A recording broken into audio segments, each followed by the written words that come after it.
Un adage nous dit qu'on est mieux chez soi.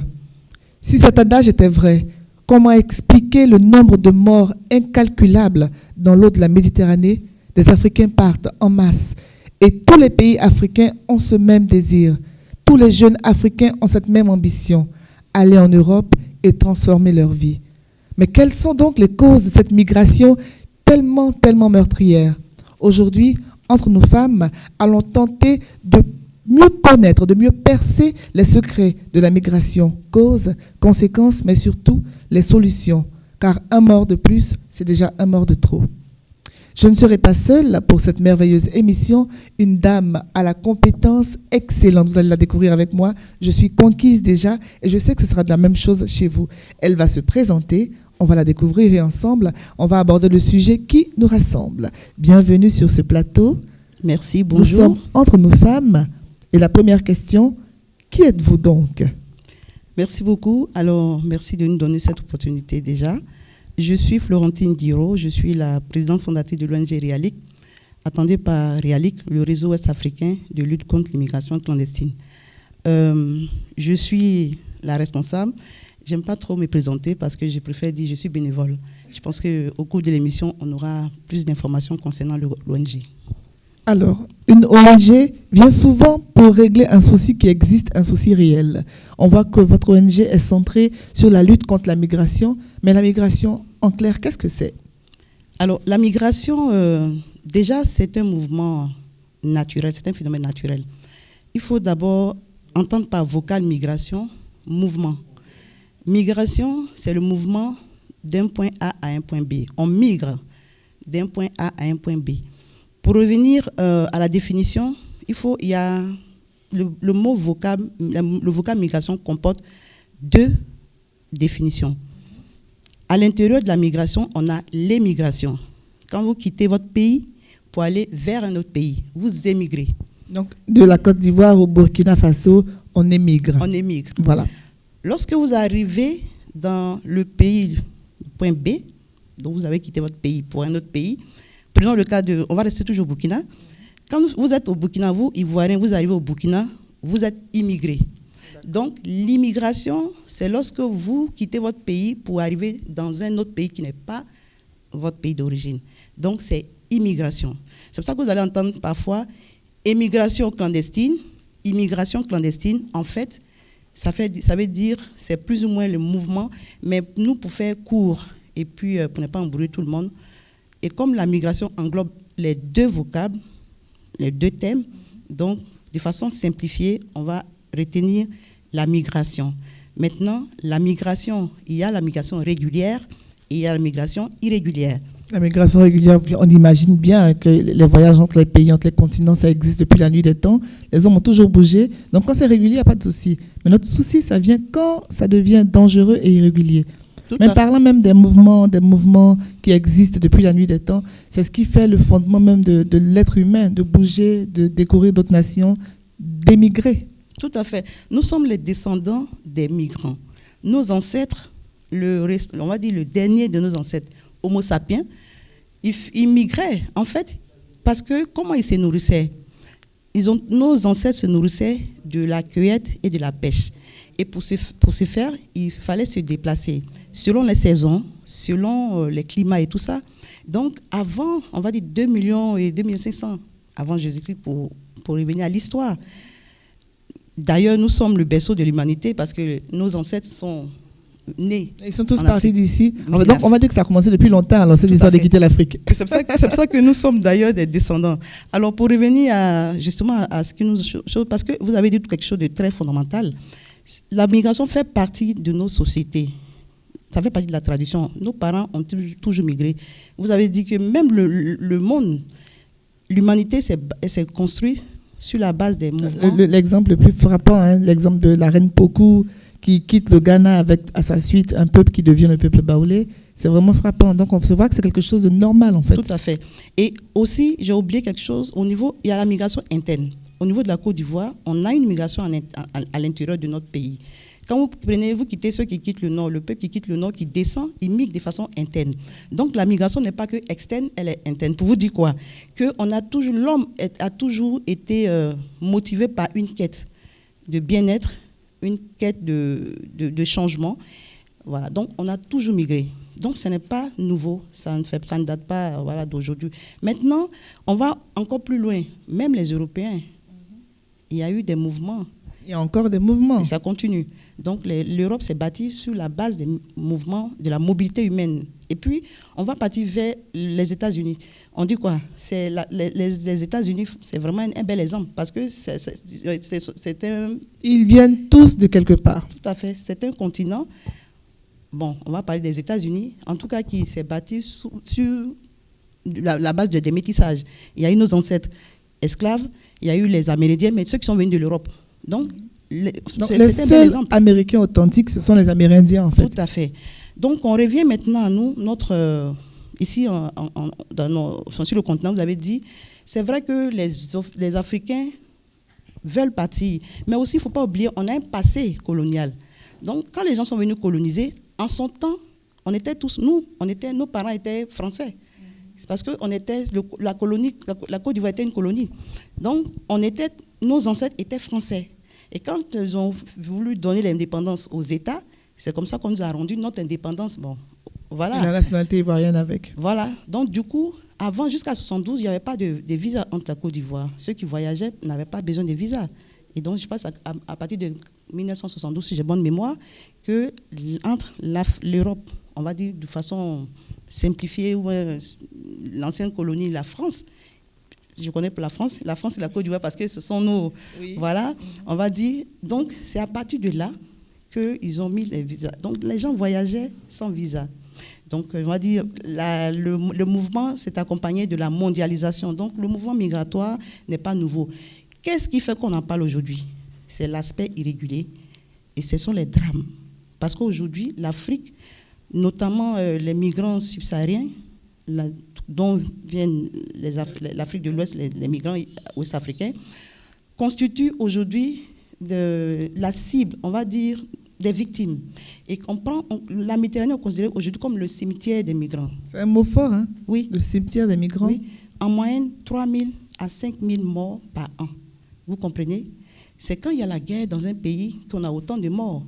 Mais on n'a pas la guerre et puis il y a autant de morts. C'est ce qui fait réagir l'Europe, l'Afrique et nous, organisations de la société civile que nous sommes. Raison pour laquelle on en parle. Sinon, de façon naturelle, mais aujourd'hui, ce n'est plus possible. Donc, tout ceci pour dire aux uns et aux autres que la migration en soi, ce n'est pas mauvais. Aller dans un autre pays pour étudier, pour travailler, pour se former, pour changer simplement de cadre de vie, en soi, ce n'est pas mauvais. Mais comment est-ce que vous le faites? Est-ce que vous mettez votre vie en danger en le faisant? C'est ça surtout qui attire notre attention.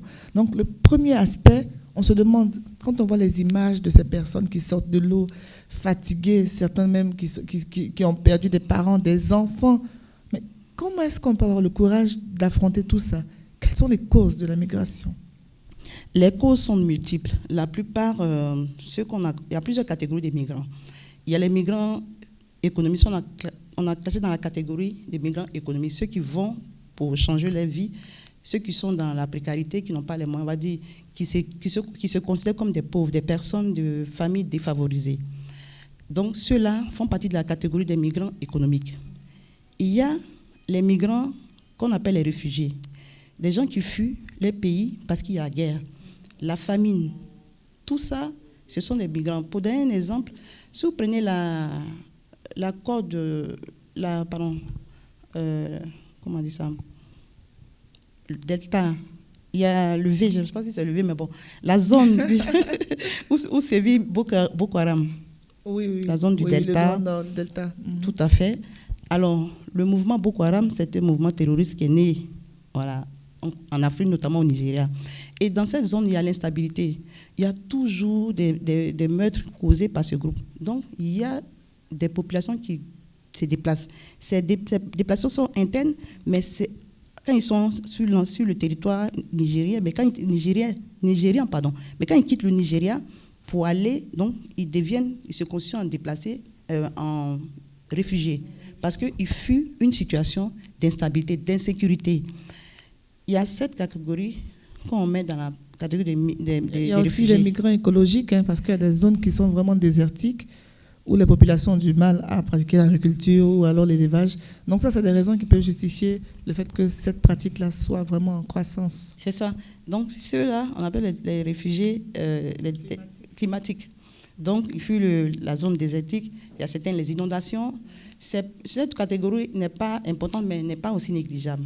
Donc il y a ces choses. Et puis maintenant, bon, dans les réfugiés, ceux qui fuient la guerre, il y a les gens qui s'est dit persécutés. Il n'y a pas que forcément leur intégrité physique est il y a une atteinte. Le pays est stable, mais la personne en tant qu'individualité n'est pas en sécurité. Oui, donc ceux qui demandent l'asile politique, par exemple. Donc il y a cette catégorie. Peut-être qu'elle n'est pas aussi importante, mais il y a tous ces gens-là sont des migrants.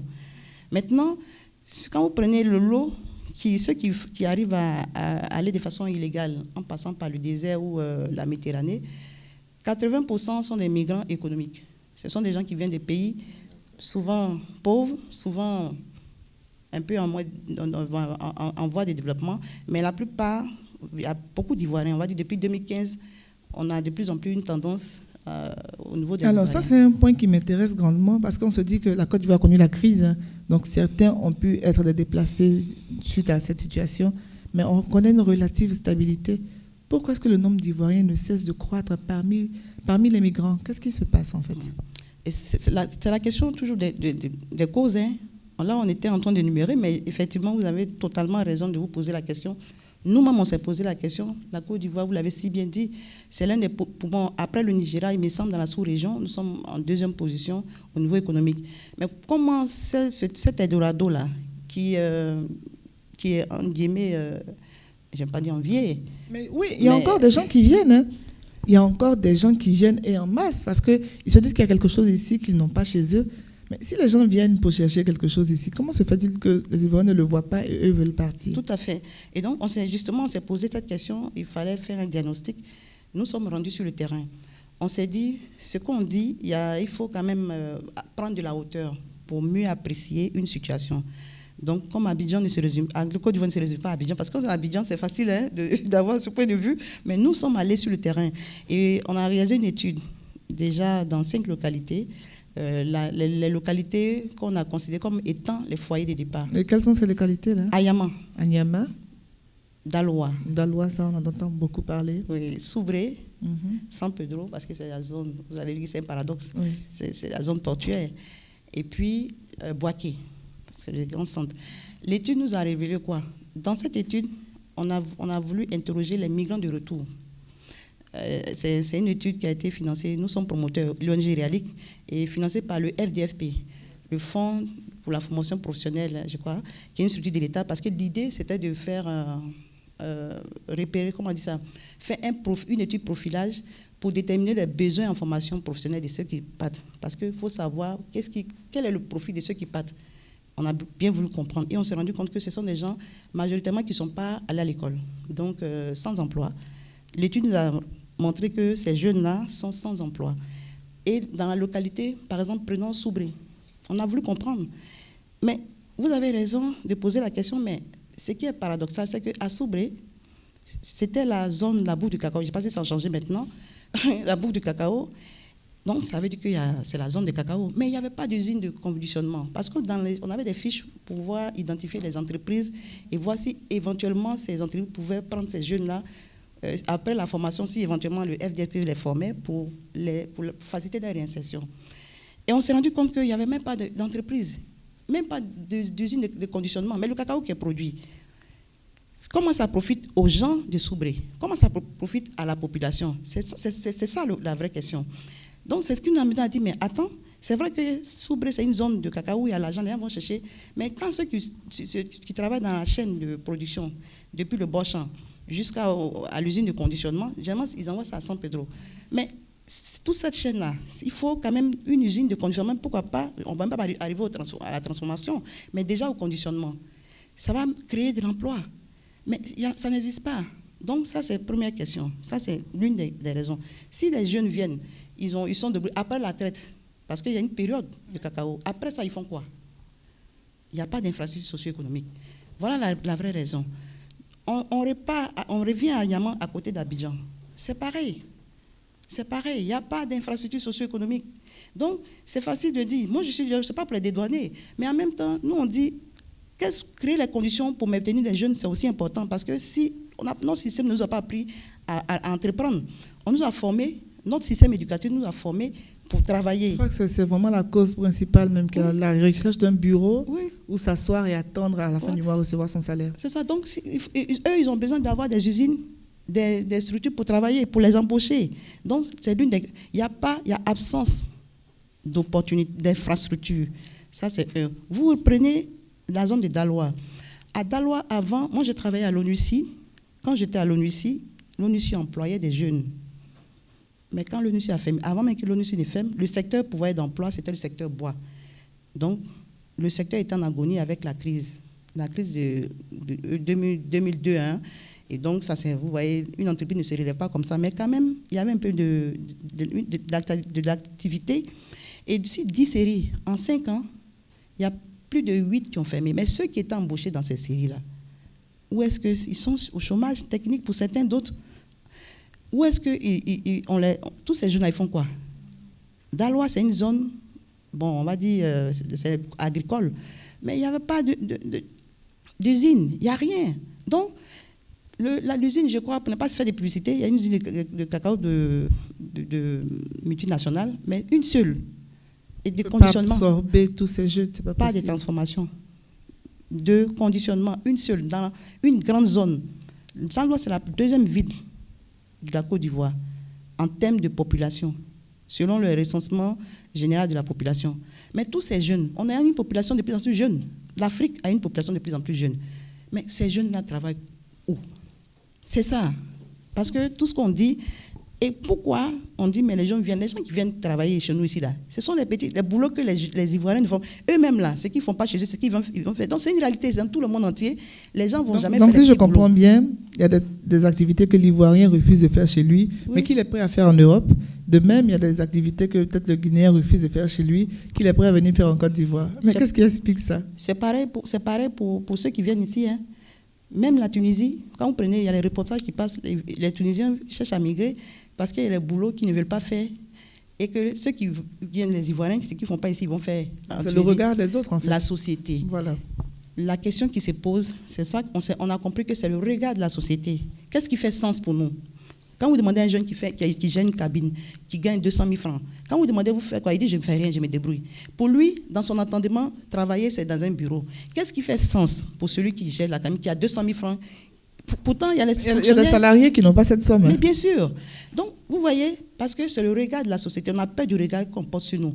Mais ce n'est pas faux, parce que nous-mêmes, nous jugeons. On n'a aucune considération pour les artisans. On n'a pas de considération. À la limite, c'est du... Donc, vous voyez qu'on a peur même de dire qu'on est mécanicien, qu'on est menuisier, parce qu'on a peur du regard. C'est synonyme d'échec, en fait. Tout à fait. Raison pour laquelle ces opportunités qu'on pense avoir, c'est vrai. Ce sont des opportunités qui brassent de l'argent. Vous prenez Gaba. C'est maintenant les Ivoiriens se mettent dans Gaba. C'est maintenant les Ivoiriens...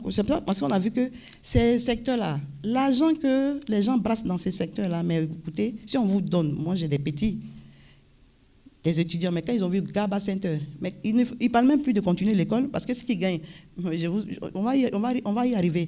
Mais pour vous dire, l'une des raisons, c'est ça aussi. Donc, derrière tout ça, il y a la mentalité qu'il faut décompter, comme le regard qu'on a, la pression familiale, c'est tous ces aspects. Ça, on doit en parler parce que, comme on le dit, le benguiste, dans chaque famille, je me rappelle surtout comme on parle de Daloa Lebete, on va dire que quelqu'un est mort, avant de l'enterrer, il faut que le benguiste revienne d'abord. Donc, il est mis sur un piédestal.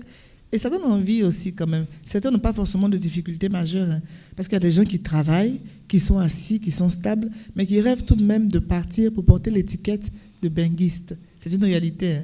C'est vraiment une réalité et je pense que c'est aussi le complexe parce que nous-mêmes, ça, vous avez totalement raison. Et je vous donne un exemple.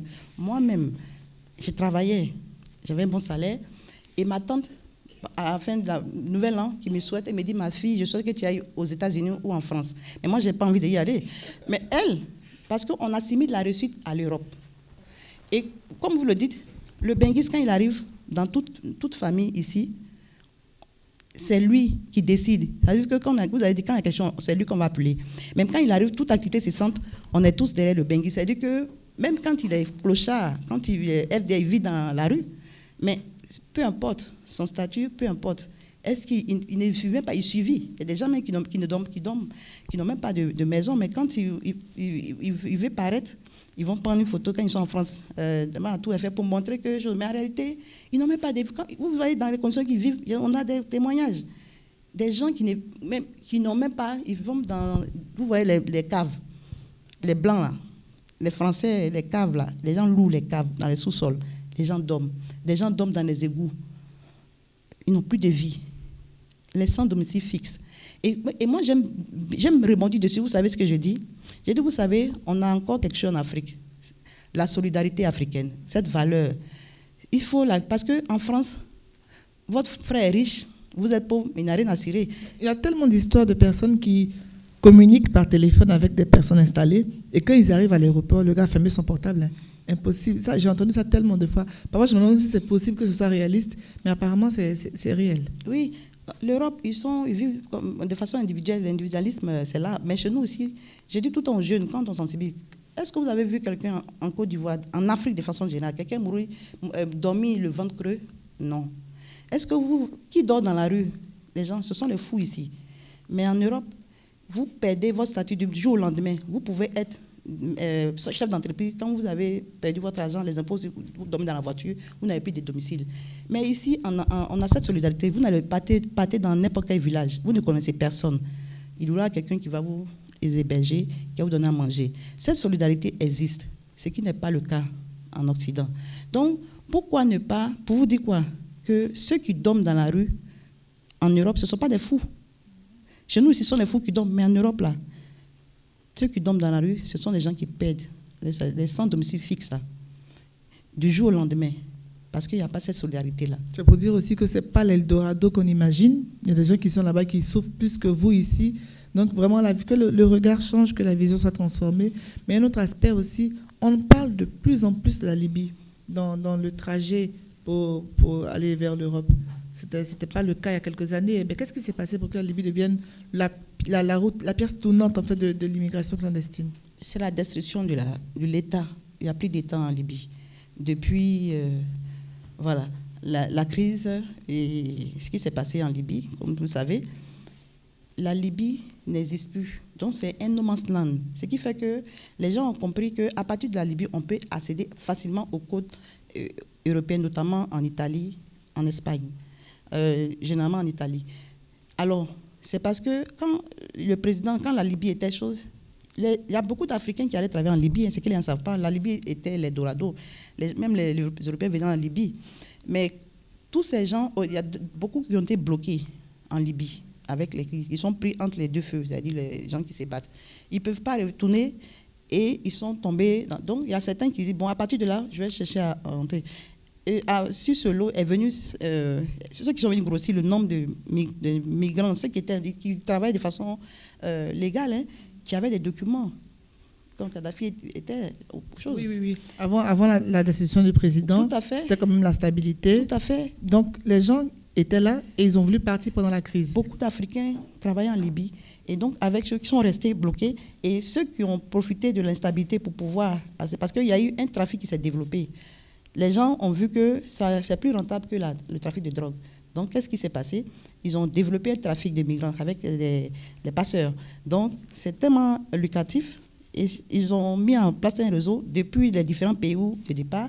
Et puis, les gens font partie des gens. Donc, ce qui fait qu'il y a eu plusieurs Africains qui ont tenté par la Libye. C'est pour ça que la Libye, aujourd'hui, vous avez vu que même l'esclavage, tout ça, il y a une vidéo qui a fuité. Voilà, justement. Est-ce que ce sont des choses qui sont réelles? Oui. Parce qu'on entend des gens de retour qui disent que les parents ont dû payer une rançon pour qu'on puisse les libérer afin qu'ils reviennent chez eux. J'ai un petit qui est bénévole au sein de l'ONG. Lui, il jouait très bien au football. Il a été berné par quelqu'un qui voulait faire partie, selon lui. Mais il a le pied, ils ont brûlé, ils ont mis l'essence, mettre le feu. J'ai vu, je ne dis pas on. Mais quand je vous raconte ces souffrances, et les femmes, excusez-moi, mais qui sont systématiquement violées, je vous assure que quand on vit l'enfer à travers leurs yeux, à travers leurs témoignages, c'est horrible ce qu'ils disent. C'est inhumain. Ils sont déshumanisés. La Libye, aujourd'hui, c'est l'enfer. C'est l'enfer sur terre. En tout cas, selon les récits, des femmes, au sein de l'ONG, nous avons des bénévoles, des migrants de retour, femmes qui ont tous gardé des traces. Heureusement, nous ne sommes pas psychologues, mais on essaie de chaque jour d'échanger avec pour qu'ils puissent vraiment guérir ces plaies-là et en les mettant en relation avec les gens qui peuvent les aider, notamment les psychologues. Mais nous, ce que nous faisons, c'est ça qu'on les envoie sur le terrain, qui parlent directement, parce que celui qui a vécu une situation, quand il vous raconte, ça n'a pas le même impact que celui qui n'a pas vécu. Donc, toujours concernant les causes, je pense que on va revenir à la mentalité. Oui. Il faut qu'on change. Mais aussi, je vous dis, ce qu'on dit, on interpelle nos dirigeants. Ils sont aussi à la base de choses. Parce que quand vous avez mal à la tête, vous partez en Europe, vous soignez. Quand vous préférez scolariser vos enfants et que ça veut dire que vous ne valorisez pas, vous ne faites même pas confiance à votre ressource. Parce que c'est ça aussi, quel est le signal que vous renvoyez aux gens? Ça renforce le complexe d'infériorité. Parce que les enfants, prenant cet exemple, il y a le petit qui est mort dans le train d'atterrissage. Je n'ai pas oublié cette date. C'était le 7 janvier, en 2020. Avant même la période de confinement. On parle de Port-Bouin. Je dis c'est quelque chose qui s'est passé ici. Tout à fait. Barthélemy, j'ai arrêté son nom, Laurent Barthélemy, qui avait 14 ans. Son rêve, c'était de devenir un scientifique. Et dans son entendement, son imaginaire d'enfant, aller en Europe, réussir à être scientifique, c'est forcément à Paris, en Europe, parce qu'il voyait, mais c'est ce qu'on renvoie. Vous voyez? Parce que pour lui, en Côte d'Ivoire, ce n'est pas la peine. Et c'est ce qu'on dit. On n'était pas, on dit non. Je suis désolée, nous aussi, notre rôle en tant qu'organisateur de la société civile, c'est justement de dire les choses telles qu'elles sont. Vous ne nous facilitez, on veut déconstruire cette perception qu'on a de l'Europe. Mais si vous-même, Africains, dirigeants africains, si vous-même, regardez les Asiatiques, vous avez vu un Asiatique prendre l'avion, aller se soigner, mais c'est le plateau technique qu'il faut renforcer. Les médecins, la médecine universelle, tout comme l'enseignement. Donc, je pense qu'il faut commencer déjà par investir sur le capital humain. La première richesse d'une nation, c'est son capital humain, sa ressource humaine. Il faut la valoriser, il faut faire confiance aux Africains. Parce que l'Afrique doit compter sur elle-même pour la développer, sur ses enfants. Mais comment on fait? Il faut juste mettre les moyens, il faut investir sur l'homme, le capital humain. C'est ce que nous disons. Et nos dirigeants donnent l'exemple. Parce que si vous préférez aller, je dis que vous ne faites même pas confiance. Donc, du coup, ce complexe-là, ça ne fait que se renforcer. Les gens qui viennent, on dit non. Je donne un exemple toujours pour terminer sur cette question. Dans nos sensibilisations, je mets un scénario. Vous avez un blanc, un médecin blanc, un médecin noir. Vous allez aller où? Tout le monde a levé la main pour le médecin. Blanc, ça c'est clair. Pourquoi? Parce que l'image du blanc est rattachée au professionnalisme, à une bonne formation, à une bonne connaissance, alors que c'est des préjugés en fait.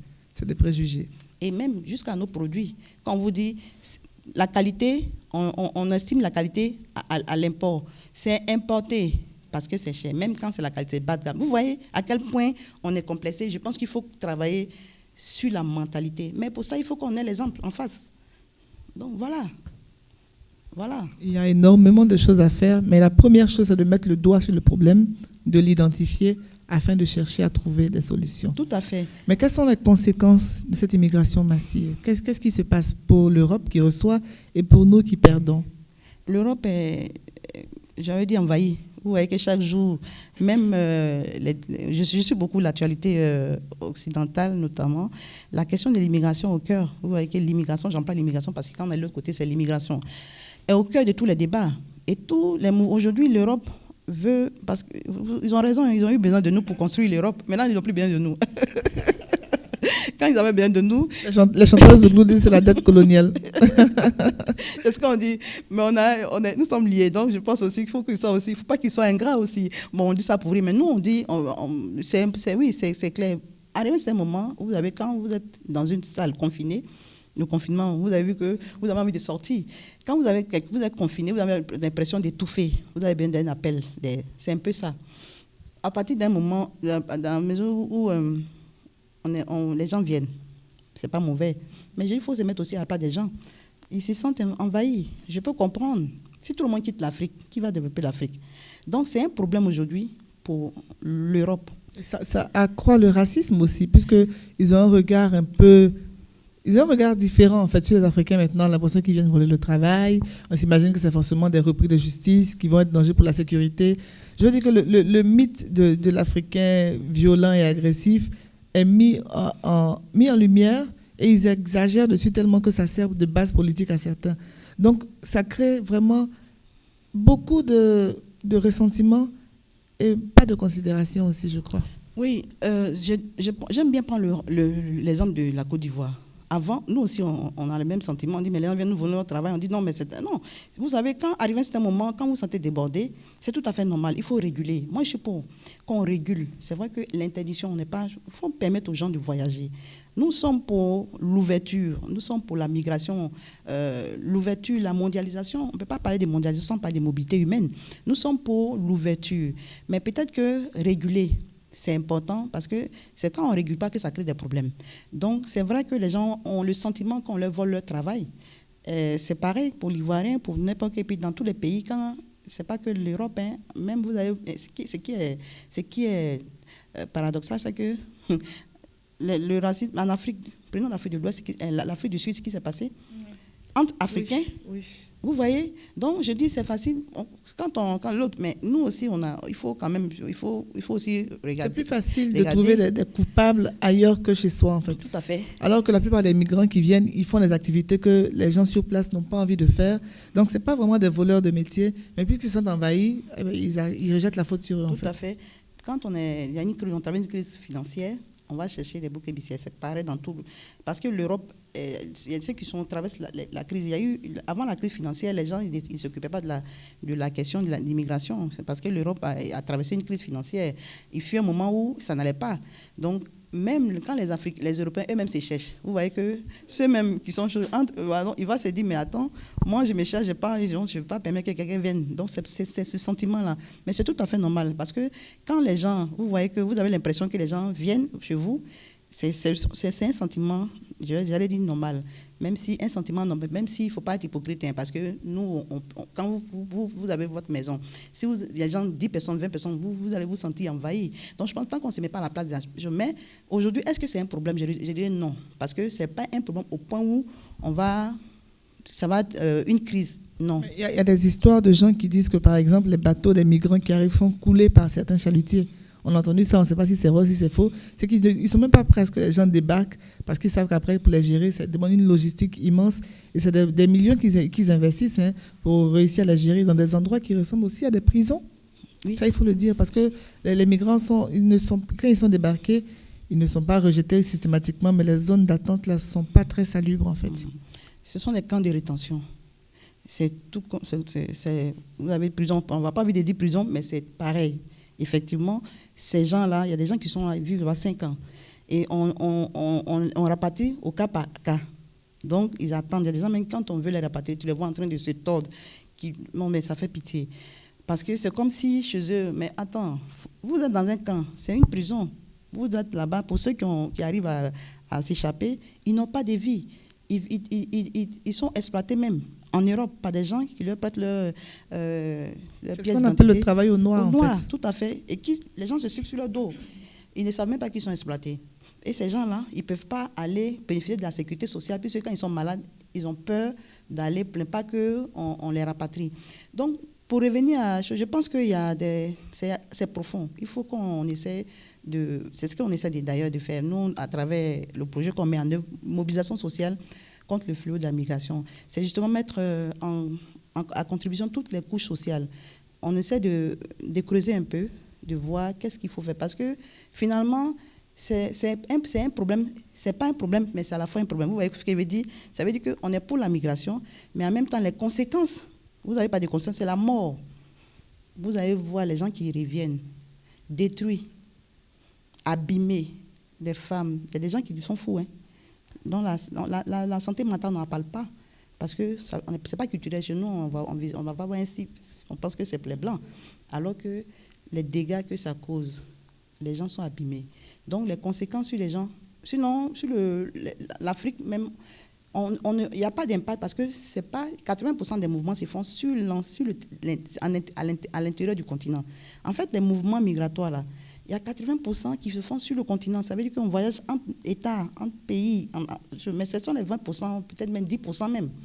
C'est ceux-là qui quittent l'Afrique pour l'Europe ou l'Occident. Et ceux-là, c'est là où il y a plus de morts. C'est pour ça qu'on en parle. Et la mort dans le désert, il y a des gens qui disparaissent. Les gens, on ne retrouve pas leur corps. On sait pas si, on dit, il y a des gens qui vont, on n'a pas de nouvelles. On ne sait pas s'ils sont morts dans la mer ou dans le désert. Le désert tue aussi. Maintenant, ajouté à ça, le trafic des humains, les organes. Effectivement, les gens vendent. Ils les prennent par force. On enlève leurs organes pour vendre, on les tue.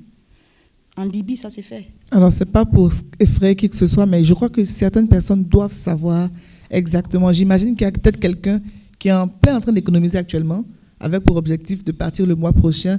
Il est important qu'il sache ce qu'il se passe. Et que ce soit des gens qui aient vu plus ou moins le trajet, la difficulté, qui puissent en parler.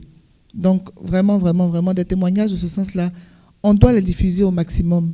Et souvent, ce sont les parents même qui encouragent les enfants à partir, alors qu'aucun parent n'aura envie d'imaginer son fils esclave en Libye, son fils perdu dans le désert, son fils assassiné pour les organes. Donc, si on réussit à donner la vraie information, à montrer aux gens que le risque est trop grand, il y a des chances de réussir, parce qu'il y a toujours des success stories sur les réseaux sociaux. On voit des gens, on ne sait pas si c'est vrai, si c'est faux, qui brillent, mais le risque est beaucoup trop grand pour qu'on s'y lance.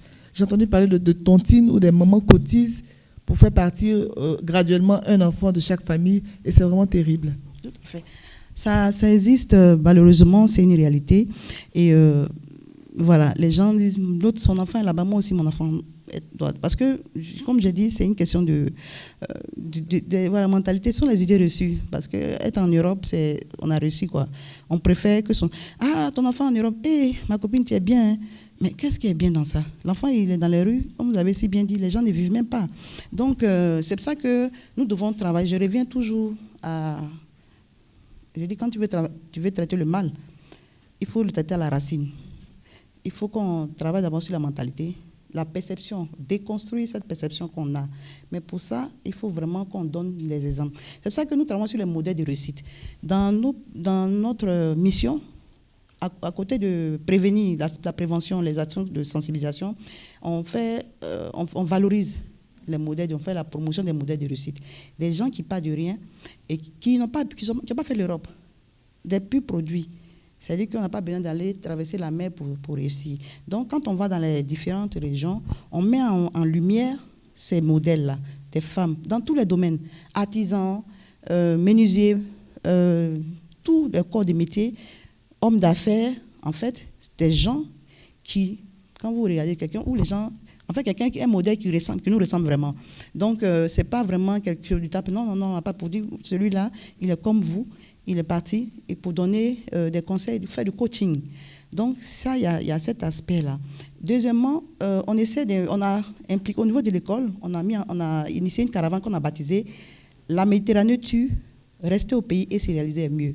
Pour faire court, la Méditerranée tue, le pays est mieux. Qu'on a initié dans 10 localités du pays, une caravane de sensibilisation. Donc c'est ça. Et à travers cette caravane, des enfants eux-mêmes sensibilisent les camarades. Avant, le 10, nous étions à la case d'Abobo. Les artisans parlent aux artisans. Et eux-mêmes, ils partagent leur expérience pour dire qu'on peut réussir ici. Avec toujours des modèles de réussite. Ceux qui sont partis donnent des clés, on n'a pas besoin de se tuer. Parce que j'ai dit aux jeunes, mais si vous voulez aller en Europe, les jeunes disent à Dalois, je préfère mourir dans la mer que d'avoir honte devant ma mère. Et je dis, pour le paraphraser, mourir dans la mer cause plus de peine à ta mère. Est-ce que tu as atteint l'objectif? Parce que ta mère va souffrir doublement, tu es parti. Donc, c'est quoi le projet? Donc, je pense que c'est une affaire, pas le fait de l'État. L'État ne peut pas tout faire.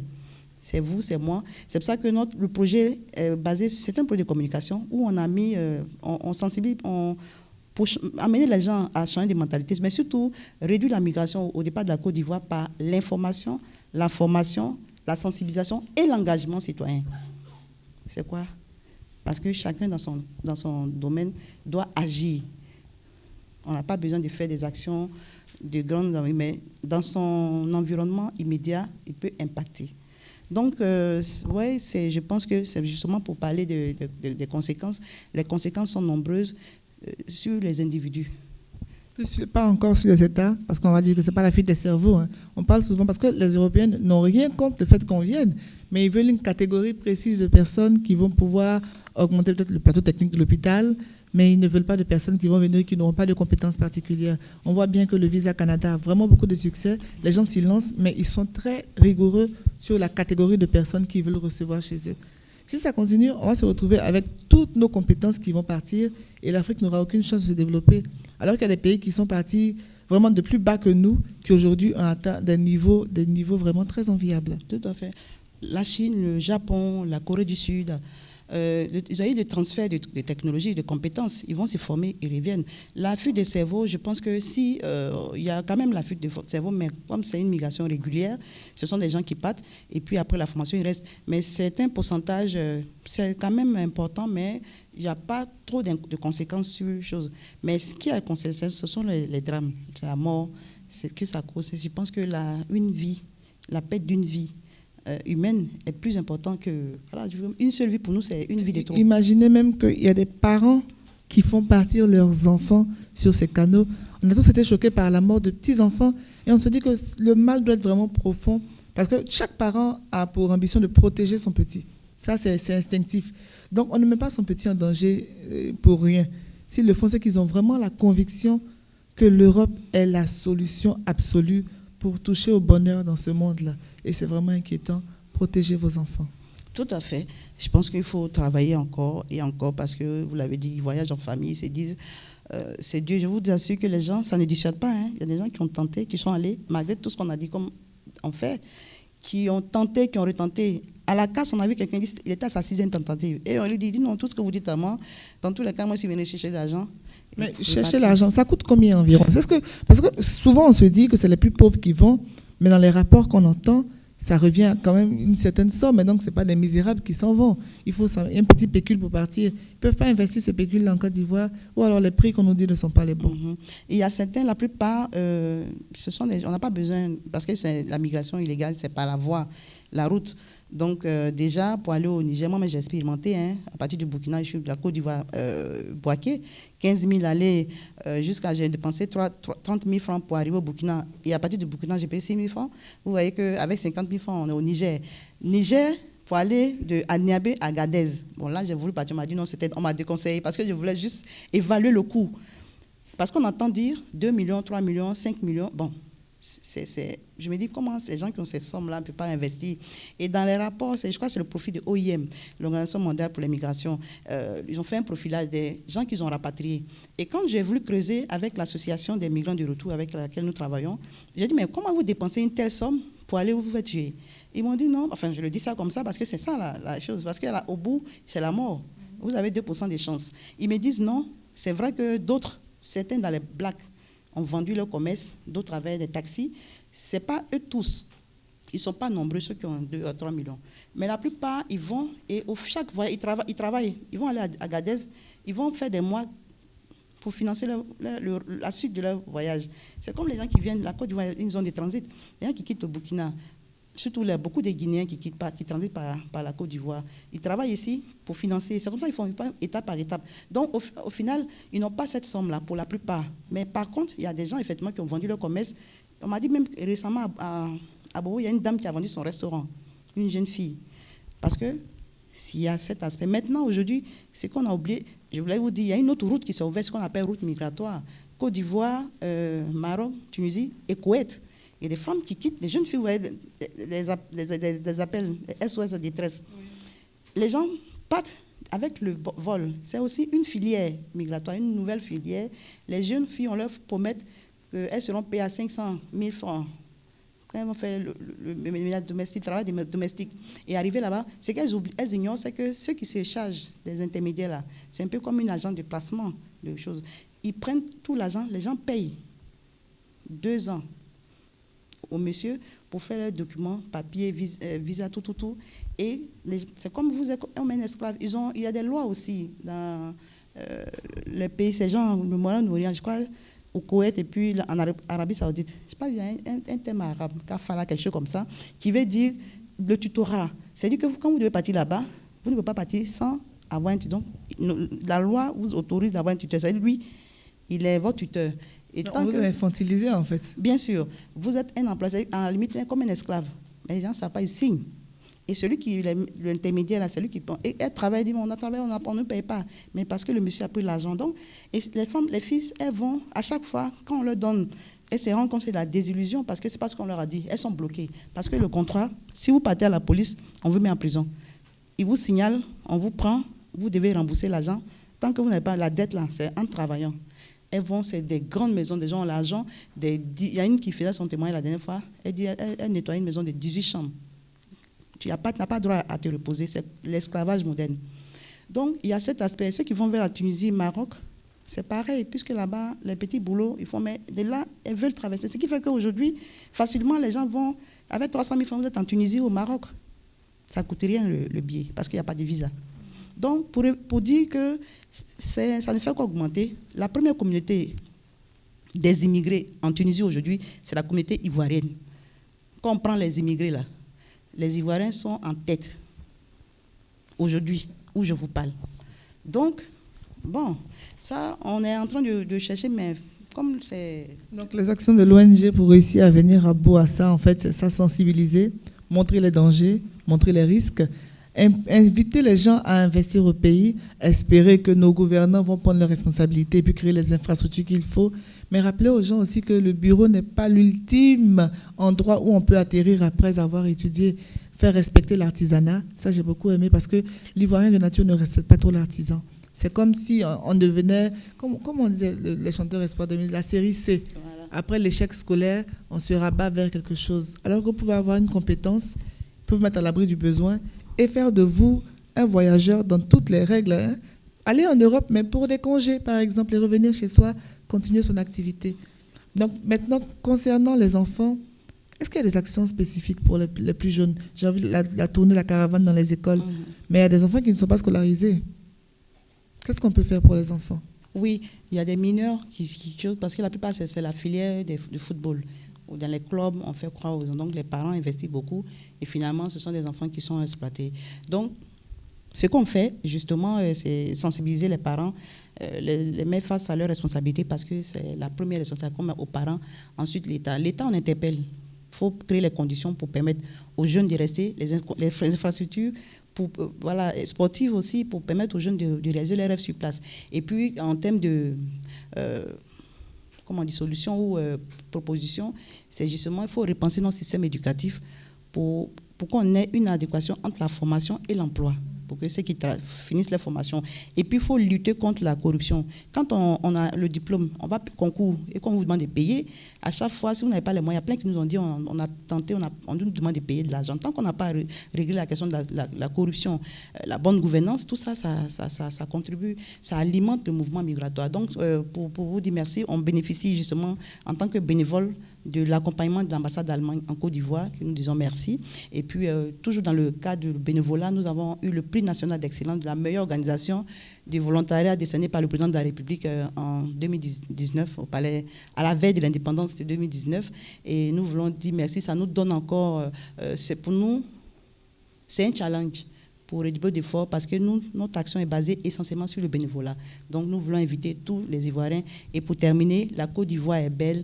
Ensemble, nous pouvons la construire. L'Afrique doit compter sur nous et nous devons tout faire pour porter cette Afrique-là au développement. Je vous remercie. Le combat qu'elle a choisi est noble, mais on peut l'accompagner en restant chez nous, en parlant à nos enfants, en parlant à nos jeunes. Dites-leur qu'il y a tout ici, pas besoin d'aller plus loin. C'est donc l'émission Entre nos femmes, en espérant que ce sujet vous a touché, en espérant que certains vont changer leur projet. Confiez-vous en la grâce de Dieu, le succès est partout.